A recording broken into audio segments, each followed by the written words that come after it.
Let's get one thing clear. When a woman wants away, she doesn't do it impulsively. It's not an emotional tantrum, and it's not a test. It's a declaration that something inside her is calling for space, for clarity, and most importantly, for self-respect. So when she returns, it isn't because she was weak without you. It's because something about your presence or growth or your truth spoke louder than the silence. Now let me ask you this. What does it say about someone who chooses to return? Not out of desperation, but out of intention. It says something charred. It says she's not coming back to pick up the pieces. She's coming back to see what you've built in the time apart. She's returning because something inside her believes there is something here, worth fighting for, worth facing, and worth feeling again. When a woman chooses silence, it's one of the most misunderstood actions she can take. The world often sees silence as weakness, as avoidance, as giving up. But in reality, silence is a form of sacred strength. It's a boundary drawn not out of resentment, but of deep emotional necessity. Silence is not her attempt to punish anyone. It is her attempt to finally listen to herself.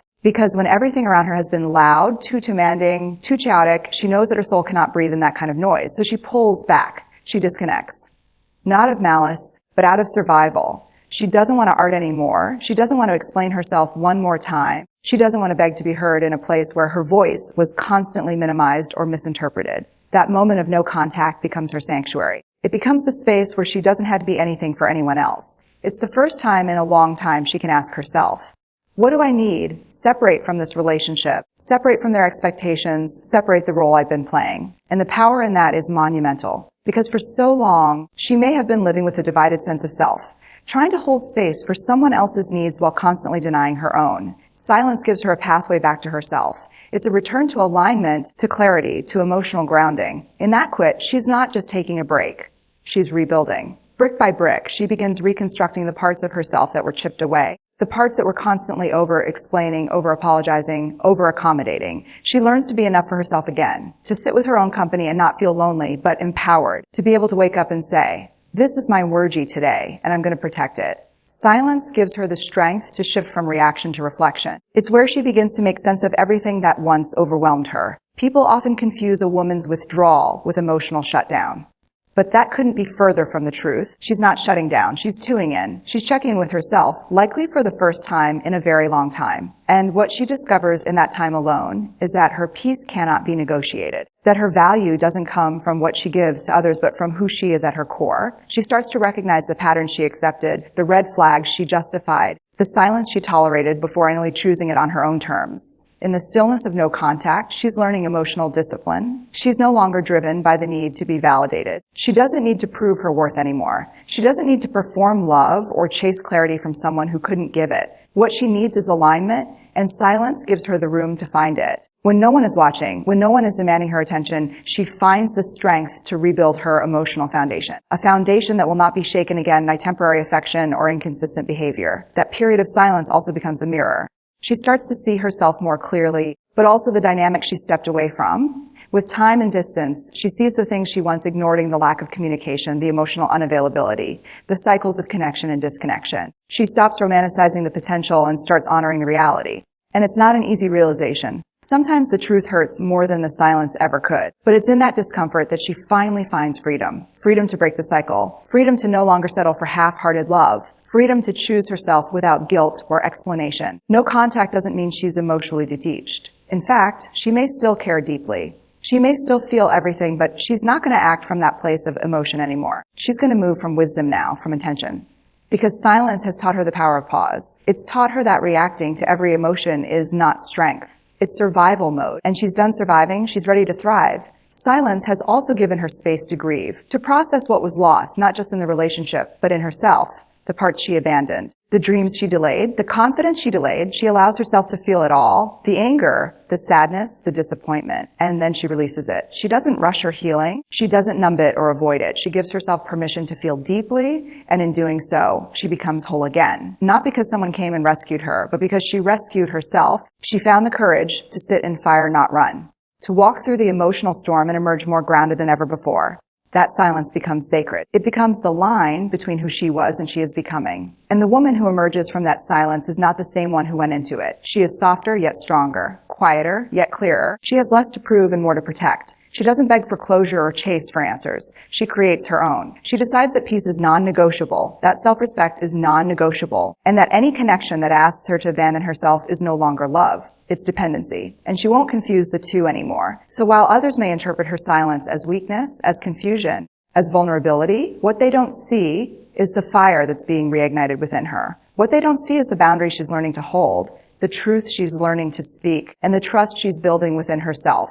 This silence is not her absence. It's her presence in the most powerful form. It's where she reclaims her identity, her autonomy, and her emotional clarity. When a woman chooses to return after a silence and no contact, it is rarely a simple decision. It is not driven by weakness, desperation, or confusion, despite what some may believe. It is a decision made from deep reflection, relational resilience, and strength that has been earned, not inherited. Her return is not a sign that she could have made it on her own. It's proof that she chose her return from a place of empowerment, not dependency. Too often, society paints women who come back as emotional, unstable, or unsure. But in truth, it takes far more courage to return with an open heart than to stay away guarded by pain. This act of return is not impulsive. It is a process, deeply internal one. A woman who comes back has likely gone through every stage of grief, every stage of growth.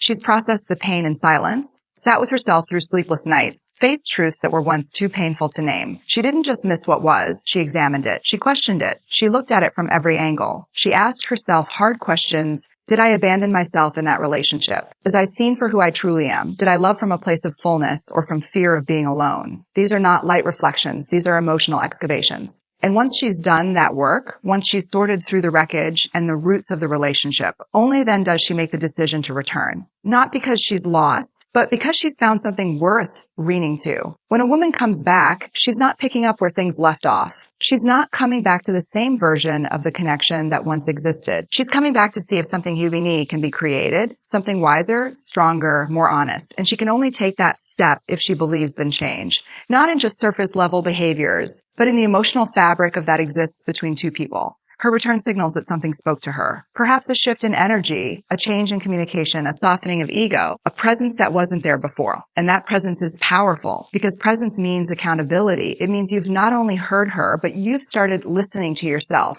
Let's be honest, Dong. Staying away is often easier. It's safer. It protects you from potential disappointment, from reopening emotional wounds. But choosing to come back, to show up again emotionally after you've been hurt, that's one of the most vulnerable acts a person can take. It means she is willing to risk discomfort, the chance of something real. And vulnerability, as we know, is not a sign of weakness. It is the ultimate sign of strength. It's saying, I've seen what's broken, I felt the pain, and I still believe in the possibility of healing. That kind of belief doesn't come cheaply. It doesn't come quickly. It's born through pain and perspective. A woman who returns after no contact isn't coming from a place of fantasy. She's coming from clarity. She doesn't need rescuing. She doesn't need promises. What she needs is evidence. Evidence that the space she left behind has transformed into something emotionally safe, something that can hold her heart without squeezing the life out of it. She needs to know that she is returning a dynamic that has evolved, not one that is waiting to repeat itself. During the time apart, she has likely redefined her identity. She's learned what it feels like to take up space in her own life again. She's rebuilt routines, reclaimed her energy, reestablished her standards. She's tasted freedom, and she's found strength in solitude. So, when she chooses to return, it isn't because she lost her way. It's because she has something to offer again, something more grounded, more intentional, more whole. She's not coming back to fill a void. She's bringing value, emotional value, depth, presence. And that offering deserves to be honored, not taken for granted. Her return is also a powerful expression of emotional intelligence. It means she has moved beyond the black and white thinking that often comes with emotional pain. She doesn't see the past as all bad or all good. She sees it with nuance. She understands that people can change, that relationships can grow, that healing can happen in the spaces where it once seemed impossible. That belief in growth, that courage to try again, requires a level of maturity and self-awareness that cannot be faked. It can only be lived through. And yet, she's not returned blindly. She returns with boundaries, with discernment, with a deeper understanding of what she needs to feel safe, loved, and respected. She is no longer willing to shrink herself to keep the peace or abandon her voice for the sake of harmony. Her presence now comes with a sense of quiet strength,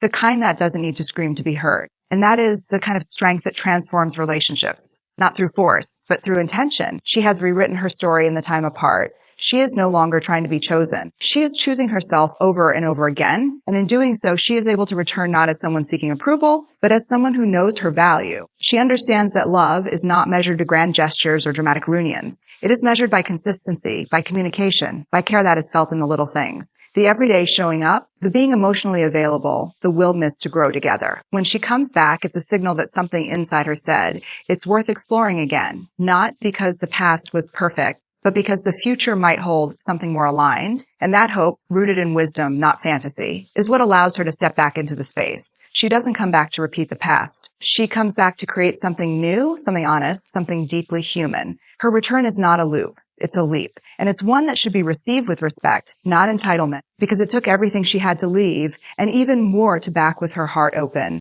What calls her back isn't perfection. It's not about flawless words or polished promises, but about the kind of emotional depth that speaks louder than surface level charm. A woman who chooses to return after a season of no contact is not looking for someone who has mastered every aspect of life. She's looking for someone who has learned how to be present, emotionally available, and grounded in truth. It's not never making mistakes. It's about showing up with honesty, vulnerability, and accountability when those mistakes happen. She's not asking for the impossible. She's asking for her realness and realness presence. Presence is not just physical proximity. It's not about being in the same room or sharing space. It's about energy. It's about emotional engagement. It's about being fully tuned into the moment without hiding behind distractions, defensiveness, or disconnect. She wants to feel that when she speaks, she's not speaking into a void. She wants to feel heard, not just listened to, but understood. She wants to feel that when she opens up, what she shares is being held with care, not dismissed or minimized. And that requires presence, the kind that be faked, scheduled, or scripted. Presence is a practice, not a performance. It's cultivated in small, intentional moments. It's in the way someone puts down their truly listen. It's in eye contact that says, I'm here and I'm not going anywhere. It's in the ability to sit with discomfort instead of trying to fix, avoid, or escape it. When a woman returns, she's not searching for the illusion of connection. She's looking for a depth, for the kind of emotional intimacy that can only exist when both people are fully engaged and fully honest. What brings her back is not some rant to impress or a long-winded apology scripted for effect. What draws her in again is the quiet strength of someone who is finally rooted in who they are. Someone who has done the inner work, not perform transformation, but to embody it. She doesn't need perfection. In fact, she's learned to be suspicious of it. What she wants is presence that's proven, through consistency, through empathy, through an open heart, willing to be seen even when it's messy. She wants to feel emotionally safe, and emotional safety cannot exist without presence. When someone is emotionally present, they don't just respond. You feel. They allow space for her truth, even if it's uncomfortable. They stay when the conversation gets difficult.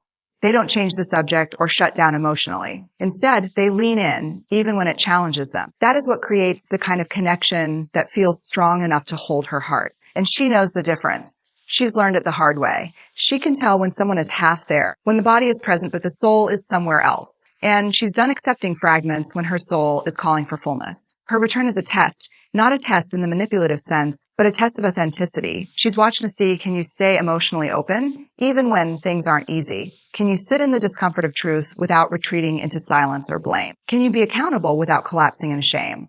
These are the questions she carries silently, and the answers are found in presence. Not words, not promises, but consistent emotional engagement. She doesn't want to be fixed. She doesn't need someone to make everything perfect. She wants someone who will sit beside her when things are falling apart and simply say, I'm here. That here matters more than any speech. There is presence. It's reliability. It's the assurance that even when emotions run high or communication falters, there is a commitment to stay emotionally in a room. That is the kind of connection that makes her feel safe to return. That is what she longs for. Not a perfect partner, but a present one. She's not measuring presence by how often someone texts her or how many compliments they give. She's measuring it by how deeply someone listens, by how honestly someone shares, by how consistently someone shows up, not just on good days, but on hard ones. Presence means doing the inner work so that you can remain soft in the face of tension, open in the face of fear, grounded in the face of uncertainty. She's felt the absence of presence before, and it left her feeling more alone than solitude ever could. That's why she doesn't return lightly. She returns because something has shifted, because she sensed the presence that once was missing has finally taken root.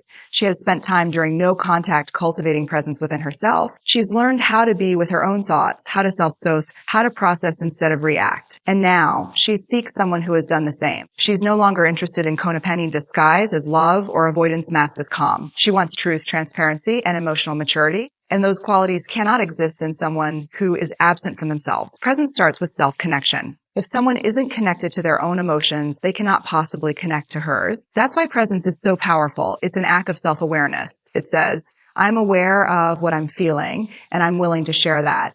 I'm aware of what you're feeling, and I'm willing to hold space for that too. That is the foundation of emotional intimacy, and it is what she craves above all else. She's not looking for perfection because perfection is cold and lifeless. It is rigid. It leaves no room for growth. It presents. Presence is alive. It's warm. It breathes. It evolves. Presence creates safety, and safety allows love to flourish. She wants to know she's not alone in the emotional experience. She wants to know that someone is willing to meet her where she is with empathy, patience, and truth. Because the greatest gift you can offer of a person isn't perfection. It's your whole present self.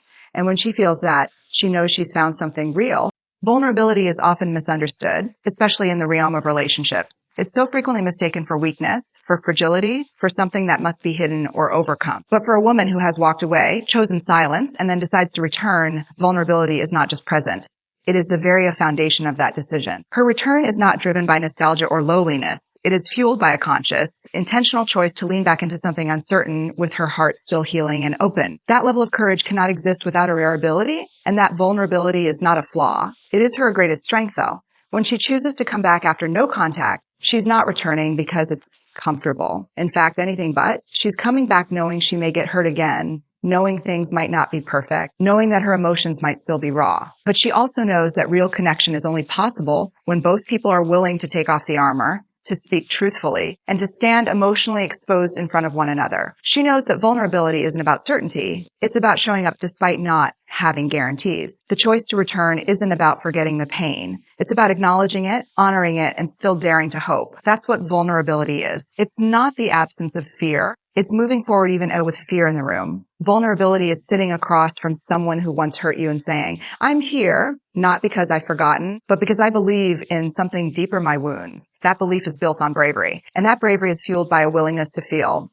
deeply, honest lie, and I completely. She knows now that connection without vulnerability is hollow. It's performative. It lacks depth. She's had enough of surface level affection and conditional love. What she's craving is realness. Rawness, the kind of intimacy that doesn't require constant perfection or emotional control. She wants to be able to say, I'm scared, I'm hurt, I need you, without fearing judgment, rejection, or emotional shutdown in return. That's what vulnerability is. It's the space where honesty meets trust, where truth meets safety. During her time away, she's learned that vulnerability isn't weakness, it's wisdom. It's not a sign that she's falling apart, it's a sign that she's awake to truth. She's learned to sit with discomfort rather than escape it. She's faced her own reflection, unpacked old wounds, and sifted through emotional debris that many avoid. That kind of work is not easy. It requires emotional discipline. It requires a willingness to feel what others try so hard to suppress. And when she chooses to come back after that kind of inner work, it's not a move backward, it's a step forward into a new layer of strength. Vulnerability is also about allowing others to be vulnerable. She's not just showing up with her own emotions exposed, she's making space for yours too. She's saying, let's take off the masks together, let's put down the walls, let's stop pretending we have it all figured out. She's not coming back to relive old dynamics. She's returned to create something more honest, more rooted in emotional truth. But for that to happen, both people have to meet at the same mutual depth. She can't be the only one willing to be real. She has no more energy for relationships built on pretense or fear. She's not looking for someone who always says the right thing. She's looking for someone who says the real thing. Vulnerability doesn't require pudic speech or grand declarations. It requires truth. It requires someone to say, I don't know how to fix this, but I want to try. Or I'm scared too, but I'm here. Or I've been wrong and I'm learning. Those words don't come from ego. They come from heart. And they only exist where vulnerability is welcome. One of the things she's discovered is that vulnerability is the birthplace of intimacy. Not just romantic intimacy, but emotional intimacy, the kind that makes people feel safe enough to stay. Because when someone is vulnerable with you, they are trusting you with their most unguarded self. They are offering you a front row seat to their imperfections, their insecurities, their inner world. That's sacred. And she has learned to treat it that way. She's no longer impressed by charm or charisma. She's moved by openness, by emotional availability, by truth-telling, and she is ready to offer the same in return. Her vulnerability is not a strategy to win affection. It's a commitment to authenticity. She's tired of hiding, tired of pretending, tired of molding herself into who she thinks others want her to be. She's come to understand that love without vulnerability is just performance. It's a show with no substance, and she's not here to perform anymore. She's here to connect, to feel, to create something real. Even if it's messy, even if it's imperfect, even if it's risky. She doesn't expect emotional perfection, that she expects emotional effort. Vulnerability takes effort. It takes choosing honesty when silence feels easier. It takes staying present when the conversation is hard. It takes opening up when fear says to shut down. And when she sees someone doing that work, not perfectly, but consistently, she recognizes it, she respects it. She meets it with compassion, not criticism. Vulnerability also means being willing to sit in ambiguity, to not have all the answers, to be okay with the tension of not knowing exactly how things will turn out. When she returns, it's because she's embraced that uncertainty, because she's willing to risk the unknown for the chance at something genuine. That doesn't make her narvy. It makes her courageous. Vulnerability and courage are always linked. You can't have one without the other. His return is not her weakness. It's her power. Her openness is not something to protect yourself from. It's a gift, a rare one that invites deeper connection, shared truth, and emotional expansion. Her vulnerability is her strength because it means she hasn't closed her heart. It means she's still willing to feel. And in a world that constantly encourages people to numb, detach, and self-protect, the willingness to remain open is the most radical thing she can do. She doesn't come back for a person alone. She comes back for a space that feels different than what she left, a space that holds a different kind of energy, one that feels safe, stable, emotionally nurturing. Her return is not about nostalgia or simply missing what once was. It's not about longing for a familiar face or retracing old memories. It's about sensing that the atmosphere has changed, that the space she once walked away from now carries more openness, more clarity, more presence. Because a woman who has grown through silence does not revisit a situation unless it feels different.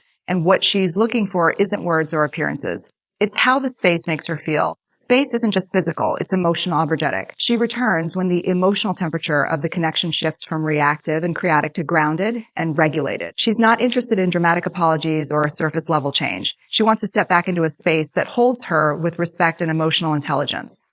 A space where her feelings are welcome, not managed, where her silence is understood, not resented, where her boundaries are seen as strength, not rejection. That's the space that brings her back. The one that reflects evolution. What she's learned during no contact is that space speaks louder than people. You can tell her you've changed, but if the space around you is still cluttered with defensiveness, ego, and old patterns, she'll feel it instantly. She'll know. Because she's become sensitive to energy. She's learned to listen not just to being said, but to what's being felt. She's attuned now, attuned to tone, to timing, to intention, and she's no longer moved by words alone. She's moved by atmosphere, by how emotionally grounded you feel, by how much peace exists in your presence. When she comes back, it's because the space feels more emotionally aligned. There's more calm, less chaos. There's an openness that wasn't there before, softness in the way things are communicated, a patience in the way conflict is approached, and humility in the way emotions are acknowledged. That's the kind of space that welcomes her back, that says, this is no longer about who we used to be. This is about who we're willing to become together. And this space wasn't created overnight. It was likely built in her absence, through reflection, through discomfort, through sitting with truths that weren't easy to accept, through shedding behaviors that once protected but also pushed away. It was created by doing the work, not to win her back, but to understand why she left. It was built in quiet moments of accountability, in the willingness to listen more than speak, in the choice to face patterns rather than project blame. That space was crafted with effort, with growth that cannot be faked. She returns because the emotional space now mirrors what she's been building within herself. During no contact, she's been creating a safe space internally, a place where she doesn't criticize herself, doesn't abandon her own needs, doesn't tolerate emotional costs for the sake of connection. She's restructured her emotional world, and she's looking for a relational space that honors that internal shift. A space where she can be soft without being dismissed, expressive without being punished, strong without being shamed. That's the kind of space that calls her home. When she steps back into your presence, she's not scanning for perfection. She's sensing for peace. Peace is not the absence of problems. It's the presence of accountability, of emotional attunement, of safety. She's feeling for that. Does this space allow her to exhale? Does it invite her truth? Can she bring her full self into it? Or does she have to shrink again just to be loved? She comes back to a space where she's not walking on eggshells, where disagreement doesn't mean disconnection, where silence is honored instead of feared, where emotional safety is a priority, not an afterthought. She's not returning to tiptoe around someone's wounds. She's returning because she senses healing has taken place on both sides. Because the space feels emotionally mature enough to hold real conversation, real feeling, real connection. This space is built through emotional constancy, through staying emotionally available even when the conversations are hard, through asking instead of assuming, through offering validation instead of desivness, through being present instead of performative. These things matter. They may sound small, but they are everything to a woman who has walked away before, because she walked away not to punish, because the emotional space once felt too unsafe to remain. The kind of space she returns to is one where emotional responsibility is shared, where emotional labor is not something she carries alone. She comes back to a space that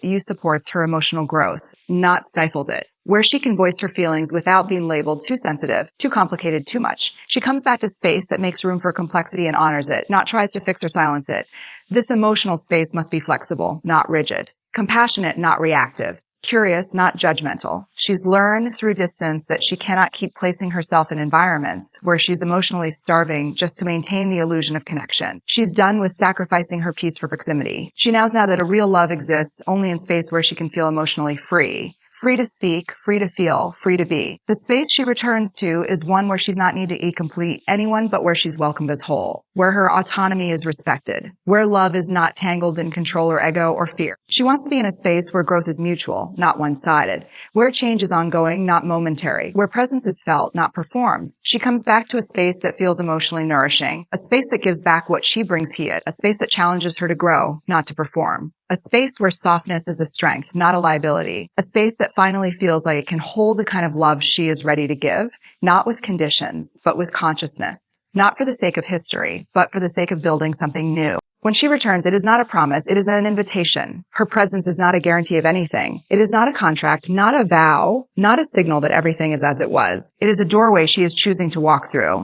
Not with blind trust, but with cautious courage. She is not stepping back into a fantasy. She is entering a moment that asks for truth, for maturity, for emotional depth. Her return is not occlusion. It's a beginning, a delicate, powerful opportunity to create something better, but only if it is met with the same intention, the same presence, and the same willingness to grow that she's bringing with her. This is not a second chance in the romanticized sense. It's not a happily ever after moment. It's a reality check. It's a moment to see whether the space she left behind has truly transformed or if it's merely waiting to resume its old patterns. She is not interested in cycles anymore. She is not stepping back into cause disguised as passion or inconsistency disguised as mystery. She is walking in with eyes wide open, heart guarded but not closed, seeking not comfort, but alignment, seeking not familiarity, but growth. That this moment is so important, it must be treated with reverence. Because what you're being handed is not repeat. It's a rare chance to begin again with more wisdom, more clarity, more presence. She is not there to be convinced. She is there to observe, to feel, to notice. Her nervous system is tuned and now aware of what safety feels like and what danger masquerading as love feels like. She is no longer choosing from a place of desperation or habit. She is choosing from awareness. And that changes everything. She is evaluating not just words, but energy. She's paying attention to tone, to consistency, to effort. She's watching to see if the emotional moment has shifted. Not just for a moment, but for good. Not just in front of her, but in your daily life. Not just when it's easy, but especially when it's hard. She is not measuring love by intensity anymore. She is measuring it by emotional intelligence, by how conflict is handled, by how feelings are honored, by how safe she feels to be fully herself without it being silenced, judged, or made small. Her return is an act of vulnerability, yes, but also one of discernment. She's not here to beg. She's not here to prove. She's not here to fix. She's here to see. She's here to feel if this space now matches her emotional evolution. She's not asking for perfection. She's asking for integrity, emotional maturity, a shared desire to do things differently, not out of guilt or fear of loss, but out of genuine commitment to self-awareness and change. What she wants to know is this: have you met yourself in her absence? Have looked inward not just to understand her better, but to understand your patterns, your wounds, your emotional defaults? Have you faced the uncomfortable truths that were once deflected, minimized, or ignored? Have you taken the time to sit with your emotional history, to ask yourself why you react the way you do, why you struggle with vulnerability, why connection sometimes feels threatening? Because that inner work is the only path to truly honoring the invitation she brings with her return. She is not walking back into the same chapter. She is bringing a new version of herself, one shaped by clarity, boundaries, and self-respect. And she is asking whether the connection hold that version of her, not just tolerate it. She no longer fears walking away. She knows her worth. She knows what peace feels like now. So this return is not a plea. It's a check-in. It's a quiet but bold way of saying, I'm willing to show up again, but only if what we build together will not cost me my peace, my identity, or my growth. This is your moment not to promise her the world, but to be grounded enough to show her yours. Not to dazzle her with charm, but to anchor her with truth. To be so rooted in your own growth that she can sense the difference without you needing to announce it. She wants to feel that she is not only doing the emotional heavy lifting, that this time love will be a shared responsibility, not an individual burden. She is not asking for grand gestures. She's asking for emotional presence. She's asking you to notice what she doesn't say, to respond with patience instead of pride, to open your heart instead of hardening when the conversation gets vulnerable. She is asking for a space where feelings are welcome, where truth is held gently, where accountability is a practice, not a punishment. Her return is your invitation to rise, not just in how you love her, but in how you show up in the world. To move from reaction to reflection. To stop seeing vulnerability as weakness, start treating it as the courage it truly is. To stop hiding behind distraction, detachment, or control, and start meeting her with your full presence, your full attention, your full self. Because when she comes back, she is not looking for what was. She is searching for what could be. For a future that honors her softness and strength. For a connection that doesn't demand her less just to be loved more. She is returning to see if the soil has changed, if it can finally nourish the kind of love that lasts, not because it's easy, but because it's a real. And what she's offering is rare. It's not just love. It's a chance to build something entirely new, entirely honest, entirely grounded in mutual growth. She's not here to repeat patterns. She's here to co-create a path that feels safe, conscious, and sustainable. One where love isn't earned through sacrifice, but nurtured through truth. One where her return is not assumed to be forever, but treated as the miracle at Isaac's fragile, powerful, and filled with possibility.